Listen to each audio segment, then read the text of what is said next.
Assalamu alaikum everybody, how are you? Welcome. As you know, I've been posting about improving family time, whether that's at a meal, sharing at the dinner table, and later on it will be different parts of the day, school run, stuff like that. And I just wanted to share something with you. I sent a post out yesterday about sharing something about my own family, how, because I was working full time, I was traveling, commuting pretty far, 2 hours a day on a good day, and it affected our meal times, and I've noticed since then it's become difficult, increasingly difficult, to try and re-establish that routine. And I realized that there may be many parents who also have been, thinking the same, wishing that you had more togetherness at the meal table. And, there's ebb and flow of the household. We have to and froing, we have laundry, we have all these things that sort of come up, but that's not real connection, right? And the thing is, the number one thing that all my work as a teen coach and therapist for these teens is that, they come to me with anxiety, low self-esteem, depression, and most of the time it's this lack of connection, lack of sort of belonging to the family. And as I analyze that, and I obviously help them move past that and let their families connect and come together as a team, which is the goal. And then I look at my own family as well, and I realize that it's true. It's becoming difficult to get these teens out of their room. Why? And I was so lucky that, my children opened up to me and said, I'm always getting called out for, roll your sleeves up, and don't swing on your chair, and, don't eat the fork like that, use it like this. And you may have similar things, they're always dropping things, crumbs, whatever. But it's like no kid or no human being, at the end of the day, they're human beings, right? Nobody wants to keep reminded of everything they're not good at, everything they do wrong.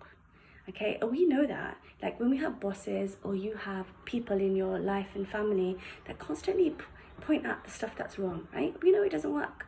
And I'm all about mindset, cloud nine mindset, and it really is changing the lens on your glasses to see the world in a different way.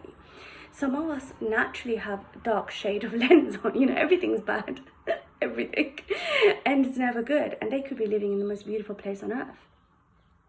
And then for some of us, we've got real rose tinted glasses, and maybe we need to, become a little bit more realistic. But anyway, let's not say that. So what I wanted to share is that I noticed for myself that that's true. There's a lot of criticism going on, whereas I really wanted I wanted connection, and I really want my family to feel like they belong. These kids should feel that they're good. And one of the ways around it, I wanted to share this tip with you, and I share this in my coaching program, but I want to share it with you guys, right? Is focus on what's good, what's working well, what's great. Focus on that. Have a conversation about that.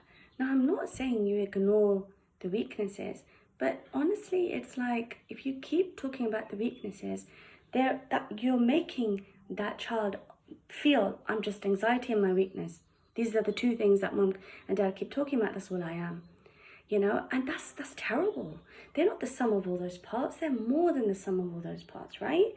So focus on what they're good at. Bring that up in conversation. Likewise for myself, I'll share. One of my kids did really badly in a maths test. Now, I'm a teacher. We're very academic. Generally, I'd say every single one of my family members, they're all really good at maths. It's just one of those things. So I know that she can do it. I know she can do it. I know she's got the ability, etc. But the thing is, the more I kept focusing on it, right, let's get your maths tuition. Right, let's get a workbook. Right, come on, let's work together and you and me sit together. It's like, it was not working. And I just had to be honest with myself and say, Smina, what are you doing here? Because what's my advice been? Dear parents, you're not their teacher. You're not their therapist or coach. You're their parent, right? So then I realized, okay, Smina, look, just take a step back. Be the mom. Be the mom. Just totally love on them. Totally, build their self-esteem. And that's what it's about.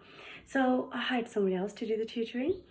I stepped back and I'm not talking about it. I'm focusing on the things that she's good at. She loves English. She's amazing at it, right? She's great at history. She's great at everything. She's great at science. Focus on that. So what if there's something that she's not great at? I mean, isn't that normal? We're not supposed to be good at everything, right? So I took a spoon of my own medicine it's helped, it's worked, and you know, conversations at the dinner table are better. So I really wish that for you. So please reply after this post. Is there anything, any tips that you have to share with us about how you've made your family meals better? Or let me know one thing that you're going to do moving forward now for the next week, because you know, back to school, etc.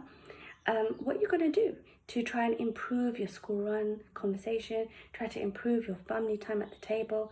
What you're going to do, I'd love to know. All right, it's good to share, right? Sharing is caring. Okay, take care.